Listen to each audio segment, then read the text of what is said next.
Good morning student.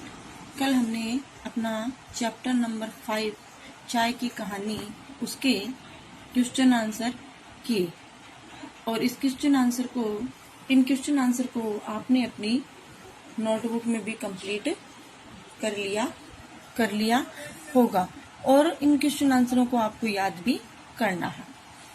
अब हम अपना आगे का जो चैप्टर है वो पढ़ेंगे और उसको समझेंगे। तो ये वाला चैप्टर आपको अच्छे से समझ में भी आया और इसके क्वेश्चन आंसर भी समझ में आए और आपने ये किए भी और इसको लर्न भी करना है। तो आइए हम आगे वाला चैप्टर पढ़ते हैं। चैप्टर नंबर 6, कैसे बना शहद। अब आपने देखो शहद कैसे बनता है उसके बारे में इस चैप्टर के अंदर दिया हुआ है। प्रस्तुत पाठ में शहद बनाने की प्रक्रिया और घरेलू उपचारों में उसके प्रयोग का रोचक वर्णन किया गया है। किसका? शहद का। दादी नानी ने घरेलू उपचारों के नुस्खों में शहद का बहुत प्रयोग होता है। मधुमक्खियां कितनी मेहनत से मीठा शहद बनाती है, आइए आप पढ़कर जानें। आइए हम पढ़कर इसको जानते हैं कि शहद किस प्रकार बनता है और ये किस प्रकार उपयोगी है।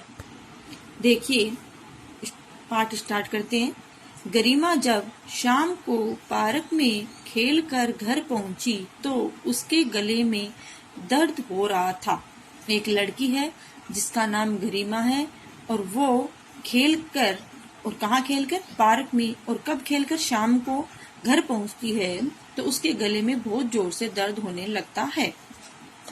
उसकी नाक और आंख से पानी बह रहा था। उसके आंख और नाक में क्या था? पानी बह रहा था। उसे कुछ भी अच्छा नहीं लग रहा था। आप सबको पता है कि जब अपने नाक में और आंख में पानी आता है, अपन को जैसे जुकाम जैसा महसूस होता है, तो हमें कुछ भी अच्छा नहीं लगता। तो उस लड़की को भी कुछ अच्छा नहीं लग रहा था। गरिमा ने रात को खाना भी ठीक से नहीं खाया। उसे खांसी जुकाम हो गया था। इतनी रात में उसके माता पिता उसे डॉक्टर के पास नहीं ले जा सकते थे। कहने का मतलब है कि उसने उस जुकाम के कारण, नाक में पानी बहने के कारण अच्छे से खाना भी नहीं खाया और उसको क्या हो गया था? खांसी जुकाम हो गया था। पर इतनी रात थी कि उसके माता पिता उसको डॉक्टर के पास भी नहीं ले जा सकते थे। आगे देखो। गरिमा रह रहकर खांस रही थी, मतलब गरिमा को बार बार खांसी आ रही थी और सूं सूं कर रुमाल से अपनी नाक पोंछ रही थी। तो उसका नाक बह रहा था, इसलिए वो अपनी रुमाल से अपने नाक को पोंछ रही थी। यह देखकर दादी माँ ने उसे अपने कमरे में बुलाया। अब उसकी दादी माँ ने उसको ऐसे करते देखा तो उसको बोला, बच्चा मेरे कमरे में आ जाओ। फिर उन्होंने गरिमा की माँ को आवाज दी। अब दादी माँ ने क्या किया? गरिमा की माँ को बुलाया और उन्हें थोड़ा अदरक और काली मिर्च पीस कर लाने के लिए कहा। थोड़ा सा अदरक और काली मिर्च पीसने के लिए कहा।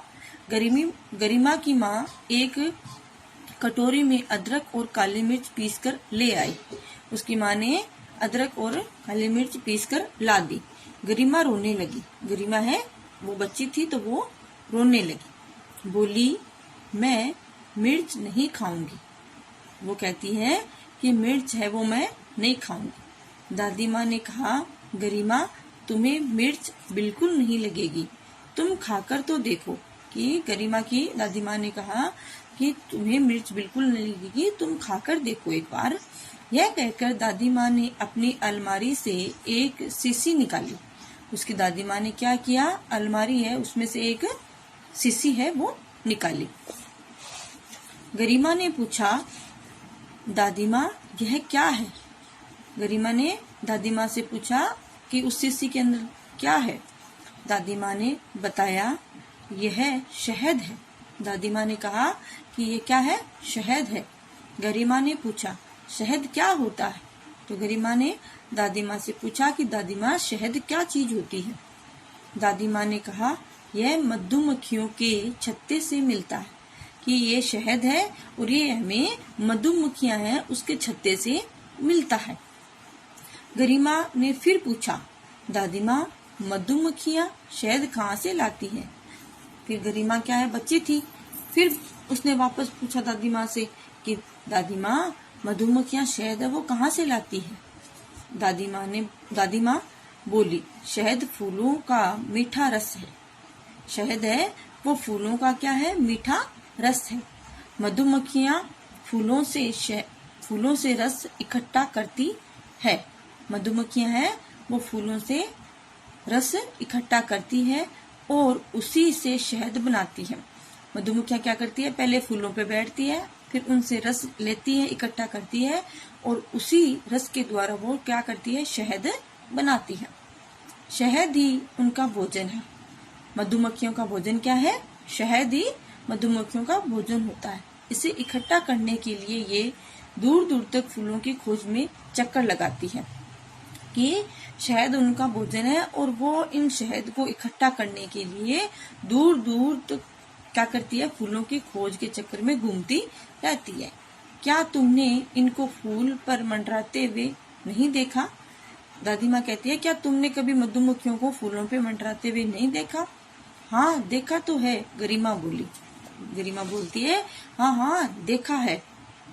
मधुमक्खियां बहुत मेहनत करती है कि वो गरिमा कहती है कि मधुमक्खियां हैं वो बहुत ही मेहनत करती है और बड़ी ही कारीगरी से अपना छत्ता बनाती है ना। तो बड़ी मेहनत करती है और कारीगरी यानी बहुत ही चतुराई से अपना क्या करती है? वो छत्ता है वो बनाती है। इनके छत्ते में 6 कोनों वाले बहुत सारे छोटे छोटे खाने होते हैं जिनमें से यह अपना शहद इकट्ठा करती है। इनमें क्या होता है? छत्तों में छोटे छोटे कोने होते हैं और उनमें क्या होता है? खानों में अपना शहद है वो इकट्ठा करती है। मधुमक्खियों में एक सबसे बड़ी मक्खी होती है। मधुमक्खियों में एक सबसे बड़ी मक्खी होती है, उसे रानी मक्खी कहते हैं। उसका नाम होता है रानी मक्खी। मधुमक्खियों के छत्तों से शहद भी मिलता है। मधुमक्खियों के छत्तों से शहद मिलता है और मोम भी, और शहद के साथ साथ हमें उससे मोम भी मिलता है। शहद हमारे लिए बहुत लाभदायक है। तो कहते हैं कि शहद है वो हमारे लिए बहुत लाभदायक है। इससे बहुत सारी दवाइयाँ बनती हैं। शहद है उससे बहुत सारी क्या बनती है? दवाइयाँ। गुनगुने पानी में शहद डालकर पीने से खाना अच्छी तरह पचता है। गुनगुने पानी में शहद डालकर पीने से क्या होता है? हमारा खाना है वो पच जाता है। यह कहकर दादी माँ ने पिसे हुए अदरक और काली मिर्च में शहद मिलाया। जो उसकी माँ काली मिर्च और अदरक लाई थी उसमें दादी माँ ने थोड़ा सा शहद मिला दिया और गरिमा को खिला दिया। गरिमा को इसका स्वाद बहुत अच्छा लगा। गरिमा को इसका स्वाद है वो बहुत अच्छा लगा। वह रात भर अच्छी तरह सो सकी। कहने का मतलब है अदरक, काली मिर्च और शहद का जो दादी माँ ने काढ़ा या जो दवाई बनाई थी वो पीकर गरिमा को बहुत अच्छा लगा और गरिमा उसको पीकर अच्छे से सो गई। तो बच्चों, शहद के ये गुण होते हैं।